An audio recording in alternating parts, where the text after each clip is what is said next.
Remember that scene where he fights where what's his face fights Phasma. Finn fights Phasma, right? Can we talk about Finn's uselessness in this movie? Well, wait, no, like he fights Phasma, right? Yeah. And then he's like, "Hey, look over here, Chrome Dome," and then collectively I was just like, I'm gonna edit that into the movie. Oh my god. Burst transmission. Engage.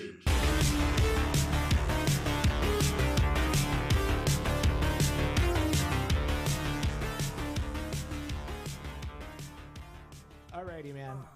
The Force Messiah known as Princess Leia. I mean, I know we're trying to talk about Star Wars, but literally that was the one thing for me in the movie that just completely took me out of it. If you had to ask me the moment when I literally was just like, to hell with this movie, that would be it. That just her turning into Force Jesus out of nowhere. There's nothing ever implied that she could do anything like that. We just know that she was Force sensitive. Never once have we ever heard about people surviving in the vacuums of space. And I've been really torn on this. Like, I still think it's really stupid. Like, yeah. It was really dumb and convenient, and they could have done something a lot cooler by, like, I don't know, maybe having Kylo Ren show his Force power by saving her instead because he felt twisted about it, or having her just die, you know, like, I don't know. But anyway, I know we kind of got off the rails at the start, but welcome to the Burst Transmission Podcast. How's it going? I just couldn't get over the fact about that vacuum part. Literally, that part sucks. You know, we'll talk about it more later because I have a lot to say about it. But this is episode 3. We're really only going to be talking about the Star Wars movie, The Last Jedi. This is the spoiler cast that we're going to be doing. So, like, I'll probably put this at the beginning or some kind of disclaimer in the text, like, we're just to make sure that listeners don't get spoiled if they haven't seen it. For sure. We're going to be spoiling basically the entire movie and talking about it at length. So if you're not interested, please scurry away like the good boy or girl you are. We're doing it for your own good, just because people always want to find some reason to bitch about something. So yeah. Anyway, I wanted to start off. Let's start off by saying generally how you feel about this movie. Good, bad, meh. I want to ask you, Alex, how do you feel about this movie as a whole? I felt indifferent. You know, it was one of those things when it got done, I didn't feel that any true forward progression had been made. That's the part that I felt. It just, when I was done, I was like, wow, that was it. Okay. I was neither angry or upset, but I know after I got done with Force Awakens, I had a feeling of like, man, where can this go? Even though it was Star Wars Episode 4 2.0, this movie felt tonally conflicted. And because of that, I myself, even after 2 viewings, have a difficult time trying to assess what I got out of it. It wasn't what I expected, I guess, which is good. Sure. I think a lot of this movie was just constant subversion of certain expectations a lot of the time, and that in itself was a little jarring. Do you agree with the fact, though, that maybe the suppositions to the story, the theories, might have actually ended up hurting it because people were so dead set on their fan theories? I do. Because I was one of those people. I was like, oh, they have to make a beeline in the story-wise to explain Rey's apparent godlike power or whatever, right? Yeah. You know, because I'm so dead set on Star Wars lore that you need to have training or blah, blah, blah. But, you know, you can say the same thing about Luke at times where he took on Vader without formal lightsaber training or blah, blah, blah. But the movies are well made enough so that you can kind of gloss over and say, you know what? It's a fantasy hero's journey. That's fine, you know? What about you? A lot of the time. How did you feel when you came out of it? Yeah, I didn't mean to get sidetracked. Let's see. I feel at the end of the day, I liked it, and that it has a gigantic asterisk because I had to get through some peaks and valleys, man. Like the peaks of this, the highs in this movie, in my opinion, are super good. Like some of the parts in this movie I in my opinion, are some of the best scenes in any Star Wars movie I've ever seen. Yeah. But on the flip side, some of the worst parts of this movie are some of the worst I've seen in Star Wars. So if you think about it, like if I gave scenes a bunch of 8s, 9s, and 10s, and then I gave scenes a bunch of like 4s, 3s, and 2s and stuff like that, right? Then if you look at it mathematically, that's just an average film. I think the reason why I still rate it positive and I still say that I liked it was because I liked more than I disliked. There are multiple bullet points that I have for my pros and fewer con bullet points, but those few con bullet points are huge and egregious for the most part. Does that make sense? Yeah, it does. I think if you kind of voice my sentiments in that regard, just because, I don't know, I think the biggest thing for me was a lot of these aspects that they chose to go off the rails with, if you will, stepping out of the lore, things we had never seen before. There was no indication into those whatsoever. I think that's the problem for me. Had there been any indication that Leia had shown her Force abilities, but never once. Yeah. It was just her sensing that somebody died. Okay. Does that necessarily mean that she can prevent herself from dying in the vacuum of space? Absolutely not. That's my biggest problem, because I think a lot of people that I've been talking to, or at least those who are familiar with the extended universe, which sadly is not canon now for the most part because of The Force Awakens, the new trilogy, they say like, oh, that's not totally out of the realms of what the Force can do. I'm like, yeah, but not within the context of the movies only. And that if we're taking the movies in a vacuum, original trilogy, prequel trilogy, and this new trilogy, that absolutely has not happened with Leia. We haven't seen her do anything with the Force, even in the original trilogy, for the most part. Exactly, and the fact that... You know what I'm saying? So I think that the writers could have treated us with a little bit more respect in that regard. And for me, too, to tell you the truth, had they not brought her back, I thought that would have been a perfect way to let her character go. And I was honestly sitting there, I'm like, man, is he really going to end it with her there? And I think that's why I became so upset, because it was kind of like the Marvel movie effect in that sense, that when they have these dramatic scenes undercurrent by something that just doesn't fit, that completely ruins the moment that you built up to. A lot of that is doused with humor, right, in the Marvel films. But here, it was a blatant Deus Ex Machina, dude. It was a blatant fan fiction moment that said...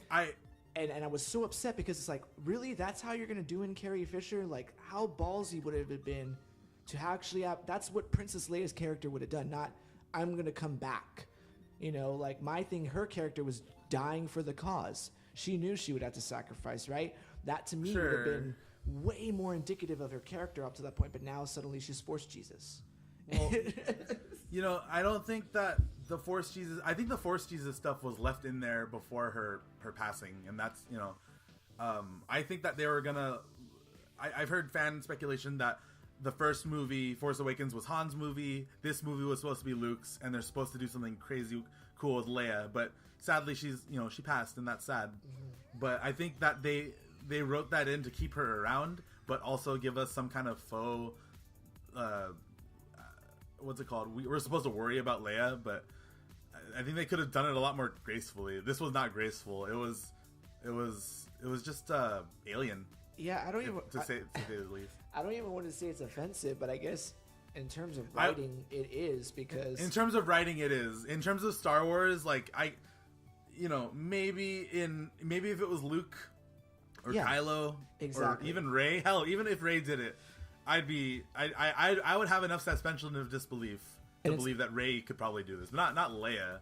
And even though, like, you could argue that she's been revealed to be Force sensitive, and she's had 10 to 15 years of 10 to 20 years of maybe being able to develop it. Well, we haven't seen that, and we've had nothing hinted to it. And it's so funny here too in your cons that you sent me, how you said that this is worse than Rey being a Mary Sue in TFA, and we're discussing those points as to why. But even at the end, though, I was kind of upset with all of a sudden how when Luke was giving his monologue, I think people were overlooking the fact that all of a sudden now she's raising all these rocks without training. And even though... I didn't have a problem with the rocks. I did not. I'll tell you why, though. Okay. I'll tell you why. Why? Now, here's why I think the rocks are totally fitting. I will agree that she is overtly strong without any formal training, or at least extended training. But think about it this way. In comparison to The Force Awakens, she's able to do a Jedi mind trick, and she's able to use the Force inexplicably, and she's also, whatever, right? Those are the two Force moments that Rey does in that movie, right? and that is out of the realms of what we've been shown of her capabilities. Yeah. Now in this movie, her first comment to Luke is, "Isn't it just you, like, you know, you move around stuff and you control people? You move rocks?" And he's like, "No, that's not what it is." But it kind of passed off as a joke. Yeah. But that's like in her mind, that's what the Jedi can do. They move stuff. Yeah. And they're able, and then she saw the rocks move when she was learning what the Force is, right? Yeah. And this one, the time, even though when she went there and she's like, "Oh, it's like moving rocks," and she literally just lifts the rocks. It's way more appropriate for her to do something like that, some kind of semi-menial task of lifting rocks with the Force, as her stepping stone into controlling the Force. Yeah. And I think that's totally fitting. I'm starting to think that, in all sincerity, we're talking about Rey now. I was really upset that suddenly she doesn't have parents that are important, and I don't think he was being honest when Kylo was saying that her. I think he's lying. I do too. Personally, because that's like it makes the most sense with the way they would go with that. So, Kylo says your parents were nothing, and then but the thing is, she has that realization before him. She says, "My parents were," and he's like, "Say it." So I personally am very okay with the fact that her if her parents are nothing, I'm fine with that, actually. I suppose. I don't know. It's just... So I the reason why is because I don't want Rey to be a Skywalker. I don't want her to be Kylo's brother or cousin. I don't want her to be a Kenobi. Well, I think because I just think that's like the easy way out. And in reading and talking to other people, there's been some interesting debates, but one of the rationales that I can get behind or even support, even if I don't really like how it's been this, well, let's conveniently add this power to this person in order to serve the plot. That's what I literally feel like the Force has become for these characters. Sure. Whereas these other ones in the original trilogy, had a starting and an end. It just feels like, I don't know. It's hard to articulate, but the best way I'm saying is that this new generation of Star Wars characters and their Force sensitivity has adopted a lot of abilities we've never seen before. No indication of that versus the ones like when we saw Luke or Leia. It wasn't like they were just automatically, and then it was their journey. We followed them. We grew with them, right? Here, it's just all given just because we have to like these persons because these are the archetypes you're familiar with. And I think that's the problem with The Last Jedi. It's trying to put enough new, but still trying to give people their cake and eat it too. Now, had they just gone full blown out, like let's just go with it, like all the changes, okay, and I get what he's trying to do. It felt like this was a really good movie, but not a really good Star Wars movie, if that makes sense. It makes sense. I think the movie was fine, like the cinematography, music. I don't want to get too far away from the Force stuff because I kind of want to still talk about it. Yeah, sure. What's it called? With the Force abilities in the first movie, what did we see? We saw a Jedi mind trick and the telekinesis Force, right? In this movie, what we saw? We saw Space Jesus. That was whatever. That's a thing. We saw the astral projection with Luke. I loved that. I loved that he astral projects. That was cool. And I guess. So go ahead. I just think that there's a lot of in this movie. I actually found some of the Force abilities to be welcome additions. The only ones that I like were go on. Yeah, the astral projection and the connection between Rey and Kylo. Yes, exactly. Those are two exactly what I wanted to say. Yeah. I think those are awesome. I like that because, it's funny too because some of the most interesting parts were when Kylo and Rey were talking. Yeah, because I think Kylo, Rey, and Luke were the best parts of this movie. And they were 75% of Snoke. Yeah, but man, that you know what part we're getting to, but it's just so hard to stay on one topic because when we get to the really angry parts, it's just like, oh. Well, I actually think I might not share too much of your anger towards that part, but we'll get to it. Okay. I know it's in my cons list, but I actually have some newfound opinions on it. Anyway, going back to the Force, Rey and Kylo communicating with each other, it's something we've never seen before like that. Yeah. Where they don't know why and they're trying to figure out, but they're also establishing a connection with each other. Yeah. It was compelling in my opinion. I loved it. Yeah, I think because it's kind of interesting because you have them both being on opposite sides of the spectrum. I think that's what created the intrigue because And they're one and the same. Yeah, exactly. They're alone. Yeah. In this world. I loved that. And then Kylo says you don't have to be alone, or you're not alone, and then Rey says you're not either. I believe that even though they fought before, this whole emotional appeal was believable. It was, and to tell you the truth, I of all the actors, I really think that Kylo Ren, Adam Driver, he nails it. He sold it for me, and let me tell you, like, the look on his face before he shot Leia, dude, like, yeah, it was just so short, but it was so, like, he absolutely nails the role of a scared little kid. Yeah, and in the shadow of Vader and in the guise of Kylo Ren, it makes so much sense to me, and the performance that he's able to get from this movie is so much better than TFA, and I loved him in that movie. Oh yeah, so, this one I really feel he kind of cemented his his lines. Like, I love that line where he says, let the past die, kill it if you have to. Yeah, exactly. And the way he says it, there's just such a lack of, like, the way he juggles and makes you think as an audience member, oh, is he really gonna turn? Like, is he? Yeah. And he really made you believe it, but then when you see when he does why he does it, you're just like, and you're hurt in a different way, I think. Yeah, you're hurt because you did believe in him just like Rey. Yeah, we felt Rey's betrayal, I think, where she wanted it to work out for him. So, yeah, dude, all the Kylo stuff, all the Kylo plus Rey stuff, freaking 10 out of 10 in my opinion. All those scenes were great. Mm-hmm. Even just Kylo, I think this movie has a perfect Star Wars scene. Okay? Mm-hmm. It has an absolutely perfect 2 or 3 minute Star Wars scene. And that is the first scene between Snoke and Kylo. When he smashes the helmet. And Snoke belittles and humiliates him for wanting to be like Vader and losing to an untrained girl with a lightsaber. Yeah.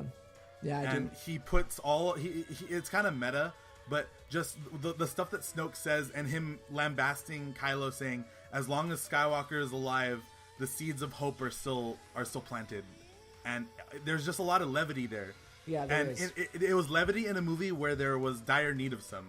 Yeah, the stakes I felt were truly evident with Rey and Kylo's character, especially, like, yes. because I feel like you weren't necessarily, the stakes on the line weren't necessarily lives, but a connection and that human aspect to Kylo. Yeah, and the fact that when you saw the intrigue behind the connection between light and dark, and you're wondering, okay, is there something there? What is this? I think that's, for me, what I wanted to see, because, like you said, one, we had never seen it before, how they drew upon that, and just the conflict between them and what they decided to discuss. I felt like it reminded me a lot of the philosophical discussions that Yoda would have with Luke. Yeah. Yeah, I think between Rey and Kylo, and then, like you said, the addition of Luke, it just really, like you said, it felt very Star Wars-esque, but new. That's where I felt like that's the thing they were trying to achieve the entire time.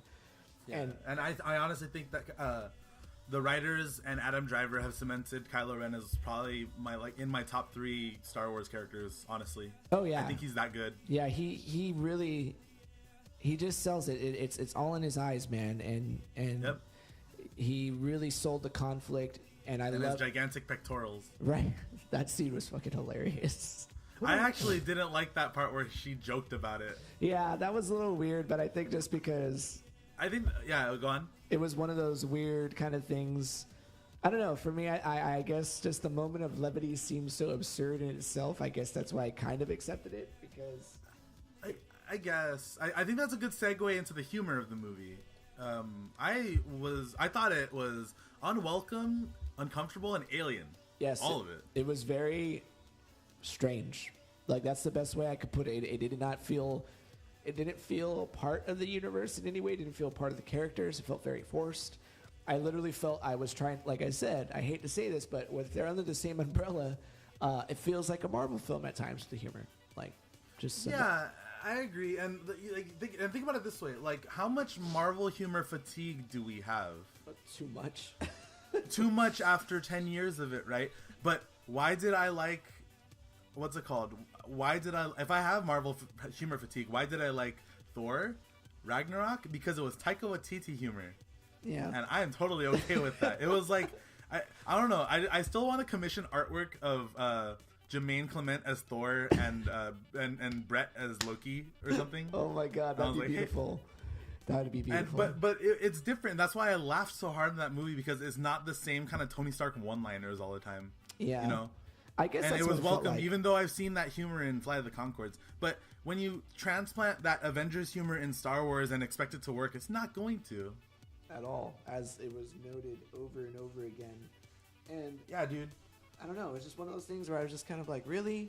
Like, why this? Like, why now? What's the point of this? Where are we going? It was just I feel like that was the Disney meddling, honestly. Like, it was, I don't think Rian Johnson would have done something like that. Yeah. Even though he did write the movie. That too. Anyway, like, just the humor in the movie just didn't work. And you know, speaking of where we left off with that, when we're talking about things not working, Finn's character felt absolutely useless in this movie to me.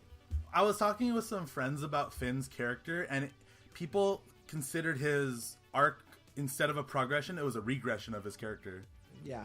He went backwards. I just didn't understand his whole purpose at all with anything. Just yeah, like remember in The Force Awakens where he learned to not run away, and then the first 10 minutes of this movie he tries to run away. Exactly, and then on top of it, that forced line goes, "I'm rebel scum," before he does the last hit on Phasma. Yeah, and I was just like, really? Like, is this like where you're trying to earn the applause from the audience? And they're like, ooh. Okay.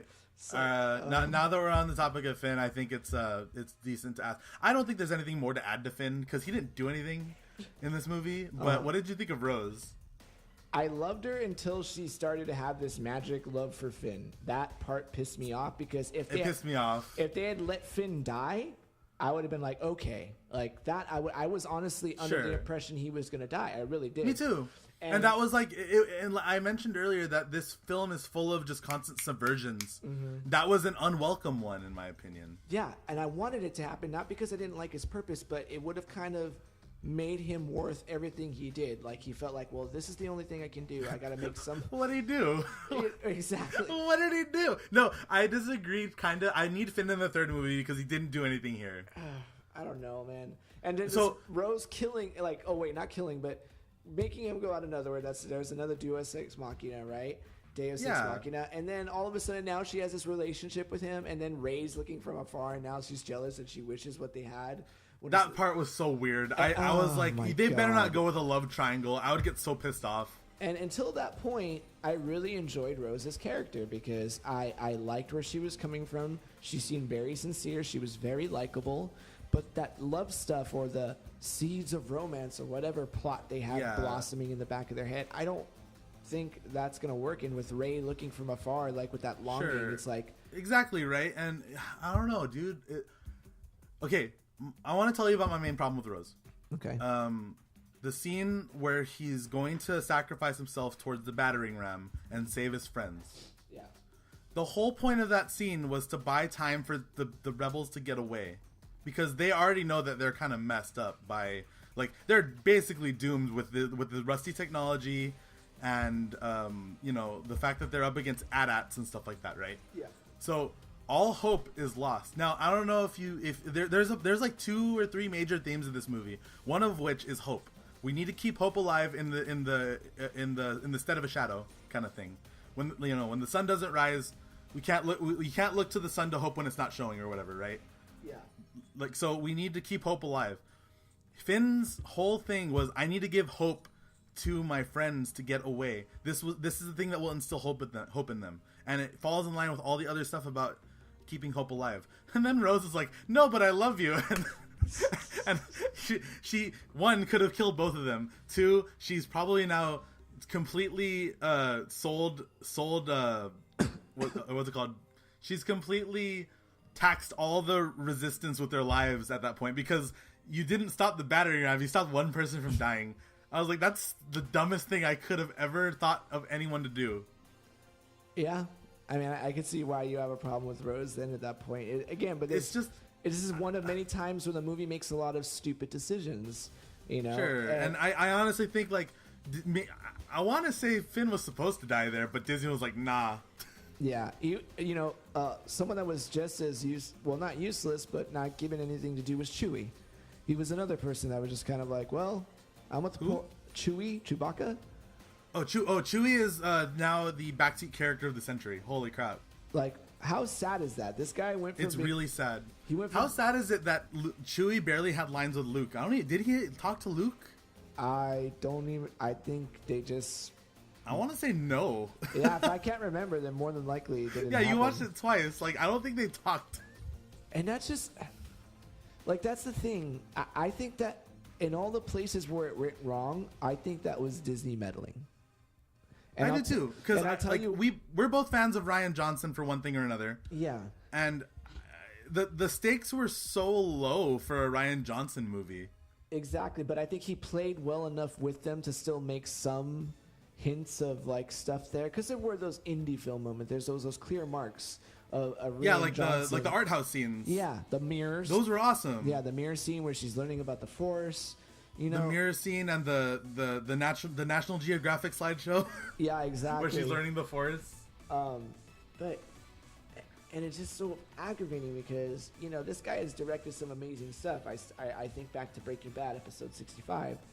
Hell yeah, dude! That's like my favorite episode. In an hour of TV, I've never felt so many emotions, and this guy knows how to play well within universes. Yep. That's what he's shown. But Disney, being Disney, and this is why I'm kind of concerned with their acquisition of 20th Century Fox, where they have film properties like Deadpool, which is rated R. Oh God, you're right. No, and I'm pretty sure Ryan Reynolds would quit if Disney got their hands on Deadpool. But I'm saying that stranger things have happened, man, and that's where I come into the concern of like, right. Here you have this really talented director, and I guess we should be thankful in that regard. And I think it's a little unfair to Rian, because when you watch his filmography, it's not much, but it's really, really innovative. It's really different, and that's why every time I felt a sour moment, I was like, this is fucking Disney suits saying, no, we got to have marketability. We can't kill these people. There needs to be a love story. And I would love to see what would have happened. Like, we think about those philosophical things. I think he wanted to make that kind of movie. When you see this. Okay, I want to talk a little about Rian Johnson. Did I interrupt you? I'm sorry. No, that's fine. Go ahead. Okay, I want to talk a little about Rian Johnson in this movie. I loved, from what I could tell, the Rian Johnson influence on a lot of the scenes I liked a lot. I think it might have been him that brought the mirror scene to life, and just I don't know, a lot of the Snoke dialogue to Kylo was super good. Yeah, in my opinion, there are some really poignant lines that Snoke says. So I don't know, I like a lot of the stuff. So I read theories and stuff on the internet about Rian Johnson's involvement. And I think he even went out on a public forum and tweeted to someone. I think someone asked him, "Hey, how much of Star Wars did they have planned before they gave it to you?" And then I think he said nothing. Like all the stuff about Rey's parents and the Knights of Ren and the just Rey's past and stuff like that. I feel like they just didn't have anything planned at all. So what would happen if they gave a franchise that was 1/3 started to some, like, I don't know if you watched Red Letter Media's review, but they make a comparison that the corporate bigwigs gave all of Star Wars to some guy, which was Rian Johnson. So I feel like he had nothing to work with and tried the best that he could. I get that in some ways, but then we're talking about these elements, okay, like Knights of Ren. Suddenly they were irrelevant, right? Then we're thinking about Snoke. Like, this guy's supposed to be one of the most powerful guys in the world. And if these are really Rian Johnson's decisions, like, how was he not able to detect that Kylo was moving the saber? I don't know. It's just these kind of things that are stupid. I think that was pretty spelled out for us. The reason why is because there's two things here in that scene where he doesn't notice the lightsaber.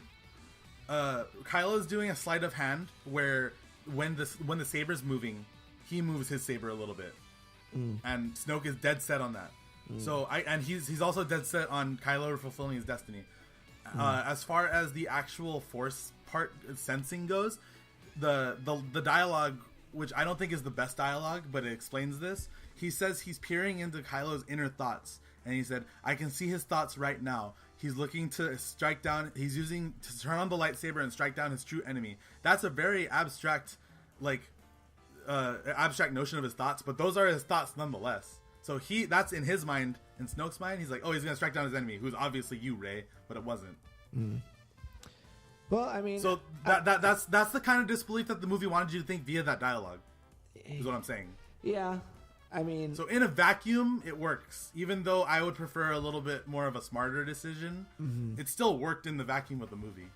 But I guess that's where we run into an issue again. It's like when you have these little nuggets of good. That's where I think the movie felt very meh for me, because the parts that were so good, they were so fucking good. They left such a huge impression, right? Yes, and then, exactly. But so much of it, though, is a complete disregard of lore, or whatever issues or what have you, right? We could go on for years about that. I guess what it boils down to for me is that there's so much of a conflict of what the movie wants to be that I don't believe that there wasn't enough for him to work with in terms of, let's say he really did make all these story decisions with no Disney intervention, right?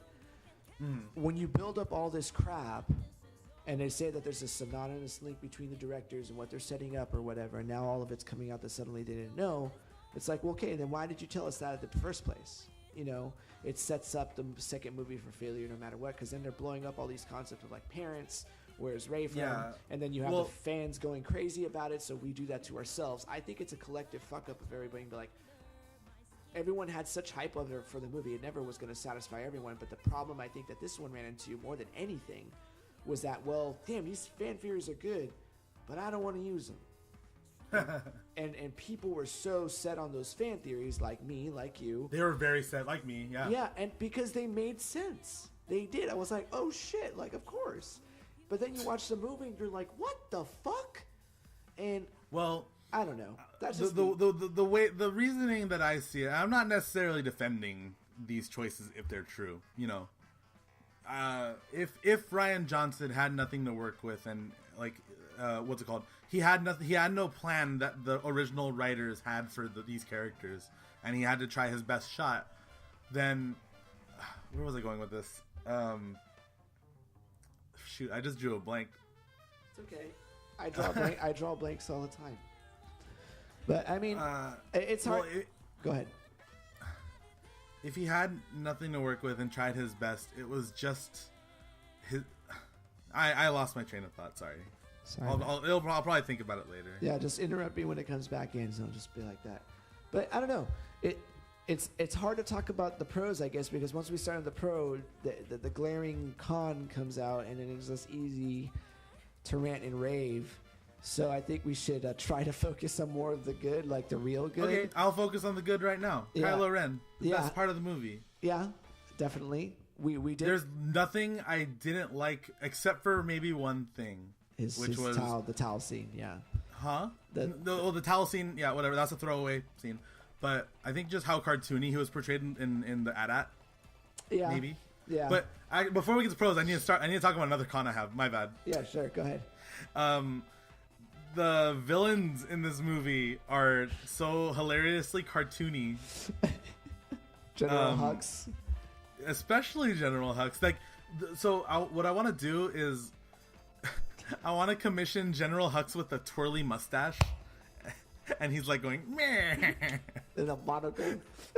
Yeah, it just, that's how it felt when Poe's talking to the generals and Hux in the phone call or whatever. That's how it felt. Like, and there's too much expository dialogue in that first bridge scene where Hux just comes to the camera and he'll be like, "Ha! They'll never get past my forces because they're obviously just low on gas. We've been chasing them for." And I was like, "Who are you talking to?" He's not talking to anyone in that scene.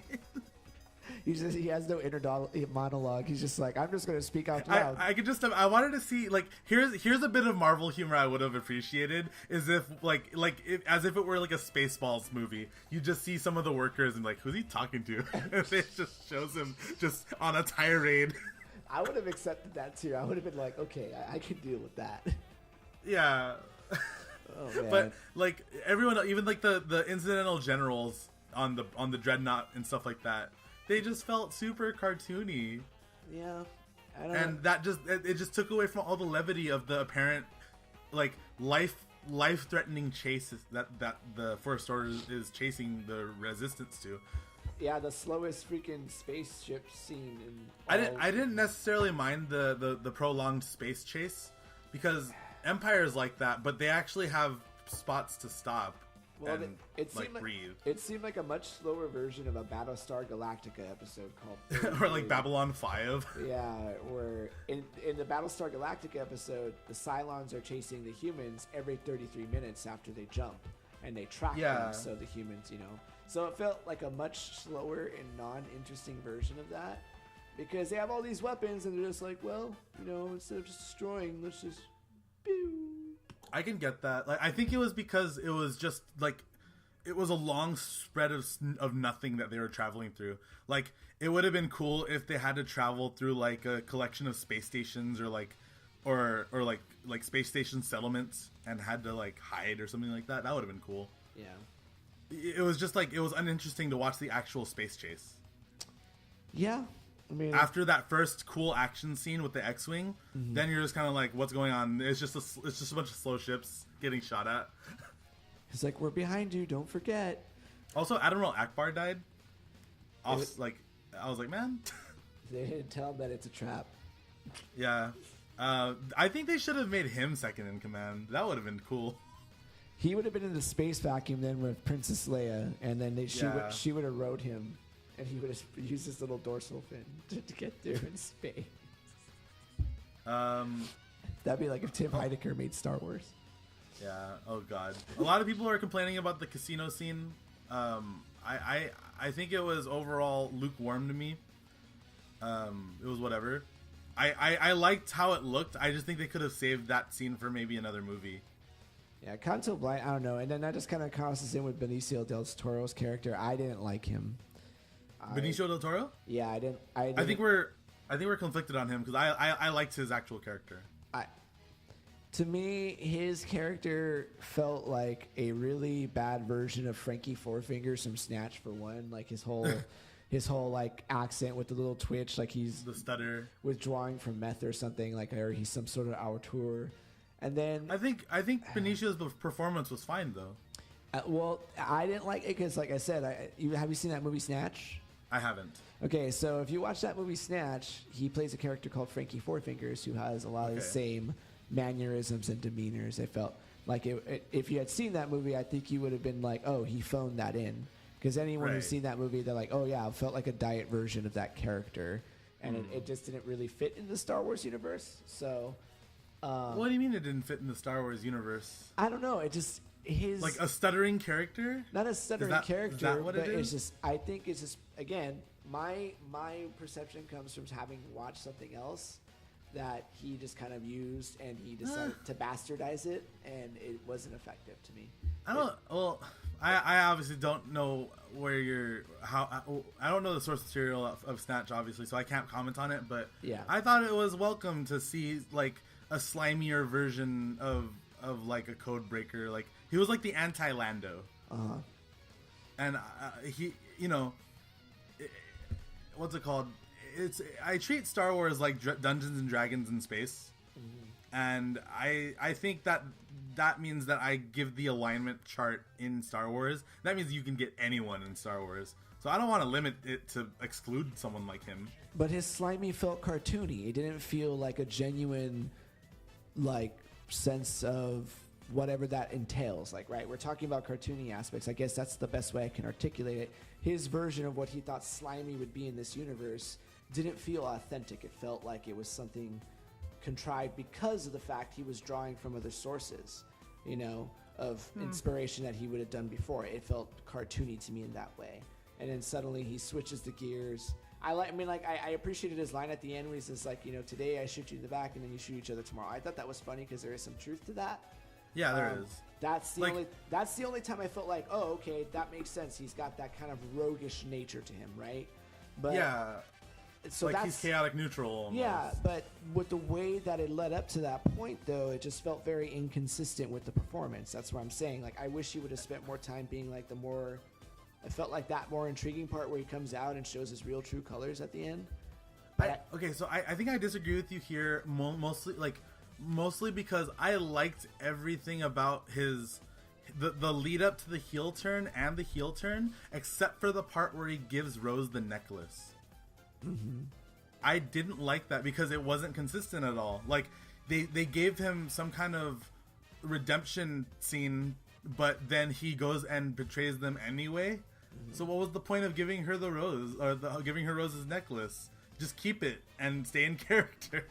Yeah, but then we could say that for a lot of the characters in the movies too, except for like Kylo Ren maybe, or even Luke.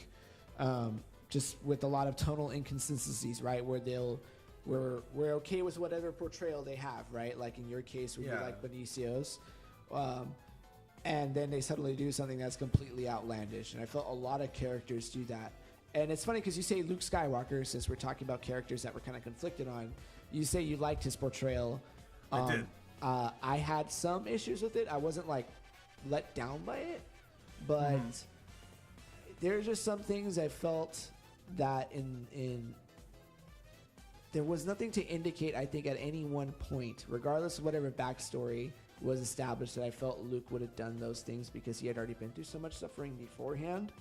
I see. And it just didn't seem like, I'm like, man, this guy's been through this kind of stuff before and he survived it. Like, I get the whole broken thing, but he was always just kind of like still pursuing through it. And all of a sudden, it just suddenly becomes too overbearing. Like, I get that, but at the same time, there was nothing to indicate within there that we hadn't seen him, right? Because we didn't see him talk at all. It's just like, okay, well, we just have to assume this backstory that Luke had and hope its portrayal is poignant enough. And I felt his performance was good, but I felt the rationalization behind his decisions that was good. What decisions? Like turning his back on Kylo Ren or going into hiding? Are those the things you're talking about? Yeah. Those are the things that I don't think that Luke's character have ever indicated he would have done to prevent something from happening. I disagree because Luke said wanting to hurt Kylo was a fleeting moment, and it was like the darkness tempting him almost, or at least the Jedi way tempting him with something terrible. Like he was poisoned by his own religion, Yeah. And he also says a lot about the fact that he is scornful of the fact that he's a legend. Like me, a legend, failed, like that kind of thing.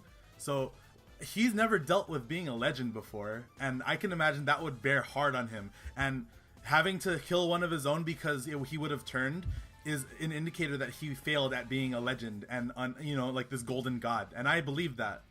I think to me, I would have bought his darkness or dissent or like whatever he felt if it was based on the rationalization that his father died when he finally got the chance to meet him. That to me would make more sense, because here he was like being a person of the light. Like the fact that it happened to be because the religion poisoned him, that didn't seem impactful enough to me. Like that would have been more like, hey, like I did everything I was supposed to do, and when I finally got to connect with my father, he died. And that to me seems like something that would drive someone to suddenly be like, yeah, I want to be by myself. I want to forsake everything, or I want to. Well, I don't necessarily agree. You don't think that the death of a patriarchal figure would be more impacting? But he succeeded in saving his patriarchal figure in a way from the dark side. Mm-hmm. That's pretty magnanimous, and he sees his Force ghosts from time to time. Yeah, but the fact that he sees I don't know, like he liberated his father. Like all the anguish came from Empire, and in return, he's getting over the anguish and trying to get his dad to see the light. But I think that arc came to a close.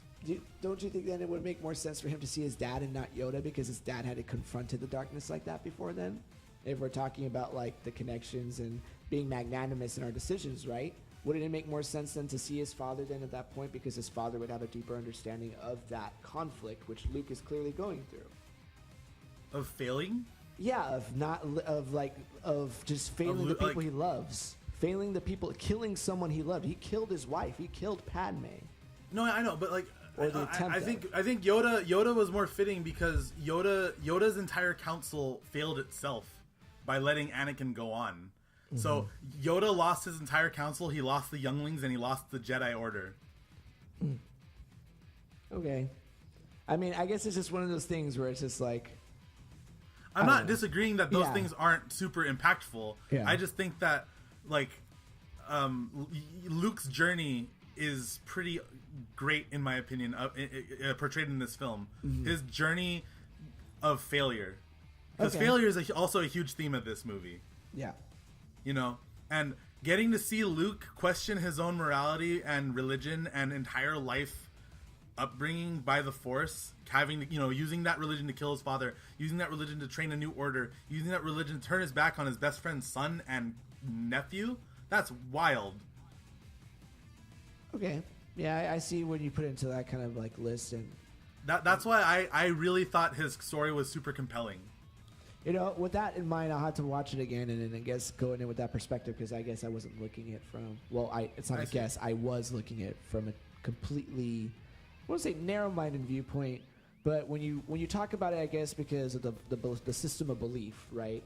Which when we're talking about that is pretty powerful, because it's our beliefs that drive us to do these things. Because in the first half of the movie, he's talking like a conspiracy theorist atheist who like he's talking about the Jedi, like Anakin talks about the Jedi in the Clone Wars series. Because in the entirety of the Clone Wars series, Anakin makes extremely morally gray or dark side decisions without a fleeting thought, and then he continues to discount the Jedi in their ways while being on the council, while being a Jedi Knight. And that's super interesting. So having Luke go through something similar after the fact of the Jedi Order is super cool to me. That's why I loved it. Yeah, I could see that. And you know, we're talking about Luke. You know, I know one of the things that it says that you're lukewarm about is astral projection, and then dying was a question mark. I think because he had not been connected with the Force for such a long time, his body and then exerting his body like that is what killed him. Well, and I think we're not even killed him, but I think that's what brought him peace, because he was able to help. He was able to get the people out that he needed to get out, and I think it was fitting that he saw those twin sons at the end. Yes, that to me, that was cool. That was an awesome shot. I liked it. I thought that was a very beautiful callback and a very fitting thing, because it seemed to me at the end he found peace, and yet, you know, when he comes to Leia and says, "I'm sorry I couldn't help sooner," and he's just blatant. And I just love how he leaves that last line with Kylo. He's like, you know, "See you around, kid." And I go on. Sorry. Yeah, it was just such a great moment, and then you could just see how Kylo was like, "You motherfucker." F you. Yeah. And go ahead. I love the way what's it called? Luke. I actually really like the way Luke went out now. Like he didn't go the Obi-Wan route like everyone thought he was going to when he said the line, like, "If you strike me down, you'll never get rid of me," or whatever, right? Yeah. And everyone was like, "Oh, he's just gonna get chopped down like Obi-Wan." Yeah. But no, he didn't. Like, it was clever for the most part, because he also, I'm glad that he wasn't there in person, because there's no way he could have survived the AT-AT attack. Oh yeah, no way, yeah. And he was probably smart enough to know that. Exactly. Plus, there was no scene of callback to Empire where he raises the X-Wing out of the water. You know, that would have been kind of, come on, really? Yeah. Just go on the Falcon. But, you know, that didn't... I'm glad... There's some things that I'm glad didn't happen in this movie. Like, the X-Wing raise, and there's no limb chop. Oh, yeah. I was waiting the entire movie for someone's arm to get chopped off. And I'm glad that they didn't do it. There you go. It all worked out. But, yeah, I mean, I think... You know, it's interesting when we talk about this stuff, because then we can go in and look at the movie and see if that shapes our perceptions differently. And now, the way you talk about Luke, I think it has a deeper appreciation for like his last scene, yes, and his inclusion in that last scene. Trust me, I was mad when Luke died that way first, but then I thought about it, and here's why I'm glad that he died that way. Because I think when you're struck down physically, you can't make a Force ghost. But when you die on your own terms, you can make a Force ghost. And that means his thing where he says, "I'll always be with you," when he said, "If you strike me down, I'll always be with you," that means that Luke's coming back as Kylo's Force ghost. Oh, you think so, dude? Yes. That would be dope. Because he doesn't give a crap about Rey. We already know that. He barely even has an arc with her. But no, he wanted to finish what he started, so he's going to be like a haunting Force ghost to Kylo. It's going to be awesome. I really hope they do that because that would be incredible. Like, that's an actual really awesome prospect to think about because that's something that would be completely left field. And I would be okay with that because it would make perfect sense because we've never had that before where we have a Force ghost kind of play a guilty conscience figure, I guess, in that way. And if he has a Force ghost, that would probably also prove the fact that the light side's still attached to him, and they can go one of two ways. They can have Luke convince him to turn, or they can have Luke distract him in a moment of battle where Rey can land the killing blow. And either one of those would be cool. Damn, dude, you stoked the fires of my desirative imagination, and now I have to see that happen. Otherwise, yeah. So do you see like my angle of like, man, the good stuff in this movie is super good. Yeah, especially when you put it into that context. That sounds pretty ridiculously awesome. I would have a heart attack. I'd be like, oh. It'd be amazing, but Disney. Yeah. They got their fucking porgs, so they should be happy about it. Hey, you know what? The porgs, they didn't annoy me. I could have done without them, but they weren't a con, in my opinion. So they were just average. They were just average. You know what wasn't average, though, dude? The hyperspace martyr. Man, that was freaking amazing. I think that was the only thing that made me, forgive Admiral Holdo for being such a terrible character. I did not like her at all. Holdo, it's like the biggest example of just tell them and you'll solve a bunch of problems. Tell them your plan. Why are you holding the plan in secret? Yeah. Why? Yeah, there were just some characters that felt like, even with Poe Dameron, I just feel they're just kind of there. Poe was just there. He kind of suffered from character regression too. He didn't feel like the Poe we knew in TFA. Yeah, I feel like they were trying to make another Han Solo type or something. Well, yeah, because he's bold and brash and makes big risks. Like that's basically his arc. But he was about to he incites a mutiny, and before he can realize his mutiny, he gets knocked out by Leia. So what did he learn? I don't think he learned anything. All right, he's like, what did I gain from this? Nothing of consequence. And also Phasma went out way too fast and so Phasma should have been in Hux's position, leading the charges. That would have made more sense and not make her feel so obviously wasted. Or have Phasma be Snoke's bodyguard, a la Boba Fett to Jabba. Oh, that's true. But that would make sense. Give Phasma something to do. Don't pay Gwendolyn Christie $1 billion to be in the movie for 10 minutes. Well, she got a nice paycheck, so doesn't matter whether or not she's like, I'm rich, bitch. Phasma has exactly 1.5 cool things happen or whatever with her. I think it was. I think one of her lines was cool, but that's what the half because I can't remember it. And she has the blaster shot just kind of reflect off her. That was freaking cool. Yeah. With no flinch. It was awesome. But then she gets into a broomstick fight with Finn.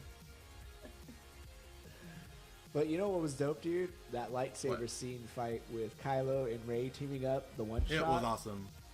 That was so... It was some good old-fashioned hack and slash and Star Wars and... Good. Yeah. So good. I was just completely mesmerized by that moment. And the color... See, the color grading... all the pros in this movie are so goddamn good, but it's weighed down by everything around them. The scene at the planet of Crate was really amazing with the visuals. Yeah, visually that scene was awesome, and it's a nice take on the Hoth, the Hoth environment. It felt very World War II to me, to tell you the truth. Yeah, or even World War I with the trench. Yeah, exactly. It felt like with the way that they filmed the speeder or whatever ships, I don't even know what they were called. Those junker speeders. Yeah, the junkers, and just it had a very dogfightish feel.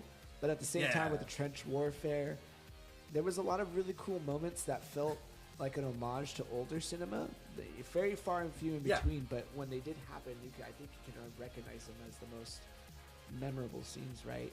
Because of those just strong. And it's just so visually striking. You see the red conflict with the white. Yeah. And it just, and it's such a good visual callback to all the promotional material. Red, white-ish, bluish kind of thing. Well, it makes a lot of sense visually. Well, also, too, you look at it symbolically, it's like white indicates the purity of these characters, and the red is like vitality or power or blood. There's like so much semblance of those things, and I think for a lot of those characters, that red seeping over that is kind of like the elements that are overshadowing that hope, right? Like thinking of the snow as hope, how that's like a bigger element on that. I'm a big person who plays on color and symbolism, right? And red means a lot of things, and white does too. So I think it plays into these things that we're looking at when you look at them.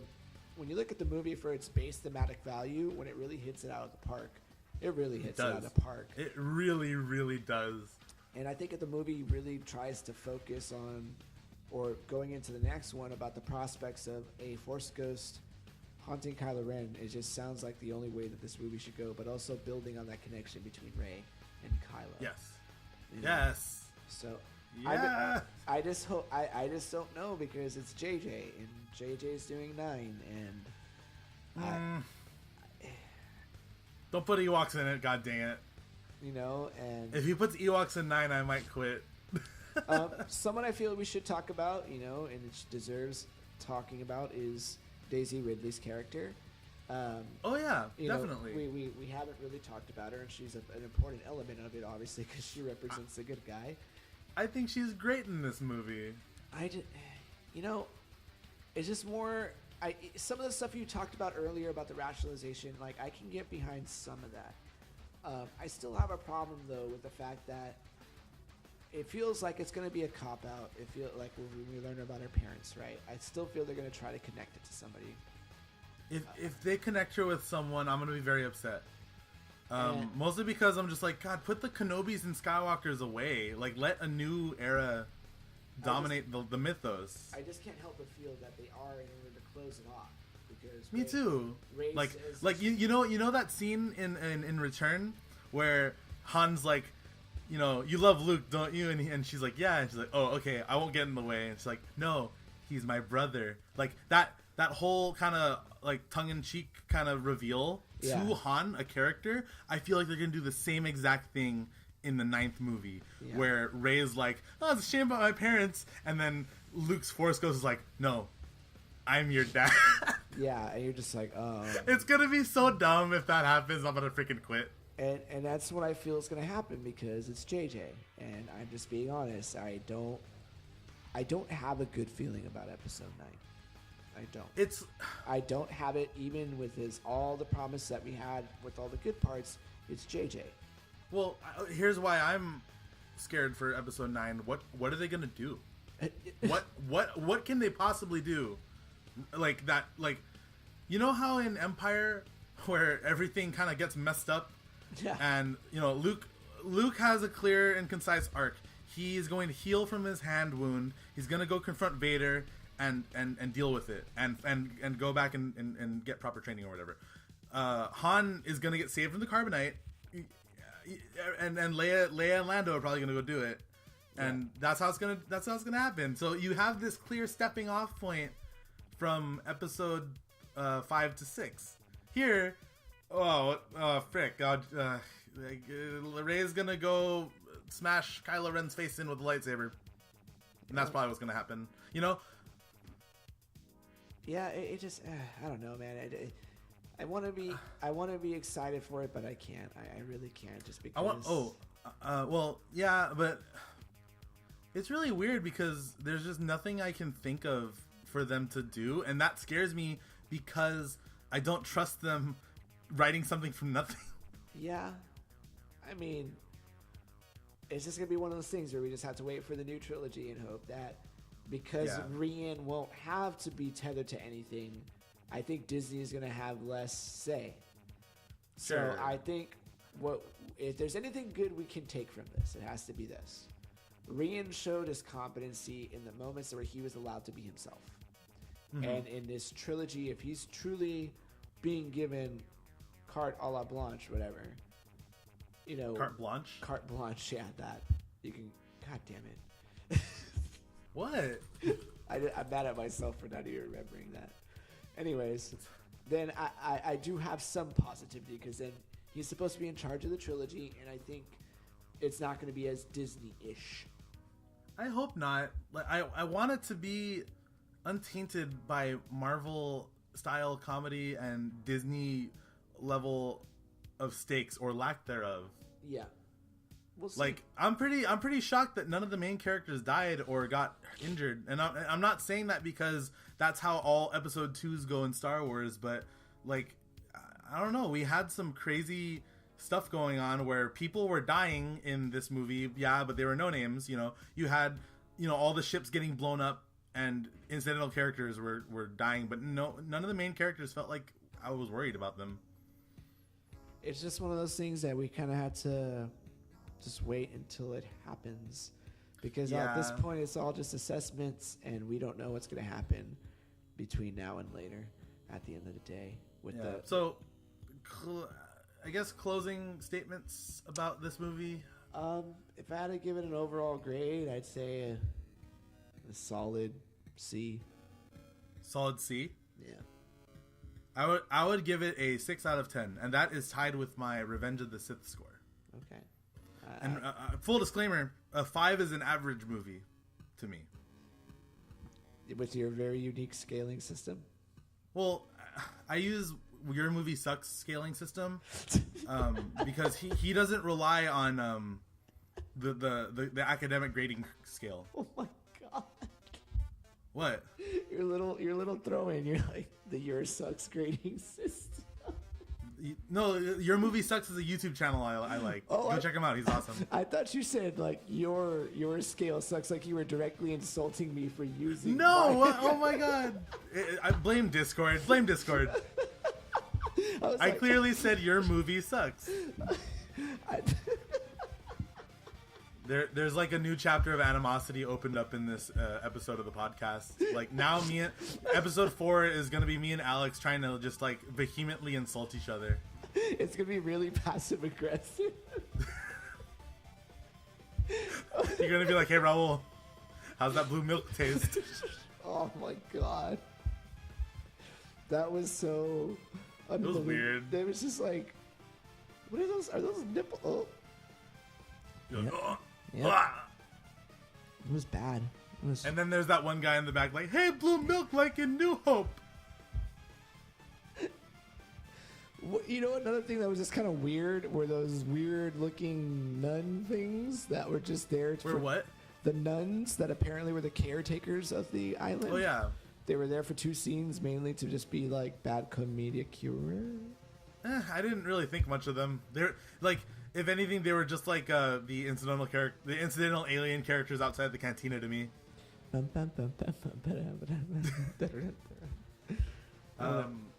What about any other closing thoughts from you, Raul? It was this big hodgepodge of ideas, and some of them were amazing, and some of them were Brussels sprouts, and it's like finding Brussels sprouts in your pizza. If you had to pick between General Hux or Space Leia as being the worst decisions in this movie, what would you pick? Space Leia. Yeah, I would have to say. Like, say what you will about Hux. Like, I said he's a cartoon character, but I mean, at least like I can enjoy watching him. This was the same guy that was in The Revenant. This is the same guy who was the general in The Revenant. He was awesome in The Revenant, by the way. He was really cool. Yeah, he should have played that in Star Wars. That would have been awesome. I would have been okay with like a guy with a Western accent. Yeah, but then Disney's like, "Oh, your characters aren't hateable enough. Tone it up. Dial it to 11. You're now that guy from Wacky Races with the dogs." Dude, this movie's an episode of Wacky Races, but in reverse. You better put that conspiracy theory out there. Get the forums chatting, because I'm pretty sure they haven't been chatting enough about how much they hate it. Yeah, dude, Phasma's the dog. Hux is gonna be like, "Nah, I will crush those puny resistance members," and then Phasma in the background is like, dude, it's kind of. You know, one thing I will say, this is clearly, I think, the most polarizing Star Wars film ever made. Oh, absolutely. It's more polarizing than like Phantom Menace was when it came out. Yeah. And it's just so interesting for the reasons why. They're so... Yeah, I think that this is...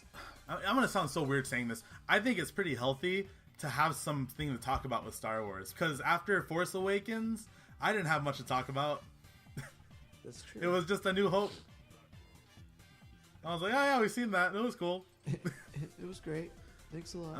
I'm not gonna say it's like some kind of flawed masterpiece because it's just a good movie that's flawed in areas that take Star Wars people out of it, or Star Wars fans rather. Yeah. But you know, I think it's still a positive for me. You know. Yeah. Definitely. Like I said, I rank it the same as Revenge of the Sith. Oh boy. Well, but that's all I really have to say about it. I will be watching it, more times to, try to look for new stuff that I might like or dislike. And I don't know. I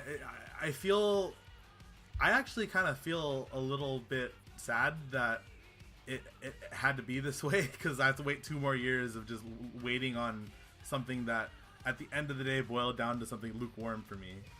yeah. Well, You know what I'm saying? Yeah, I definitely understand your sentiments on that. At least in the meantime, we have Infinity War to look forward to. So Yes, Infinity War. I hope it's awesome. I have no doubts that it will be.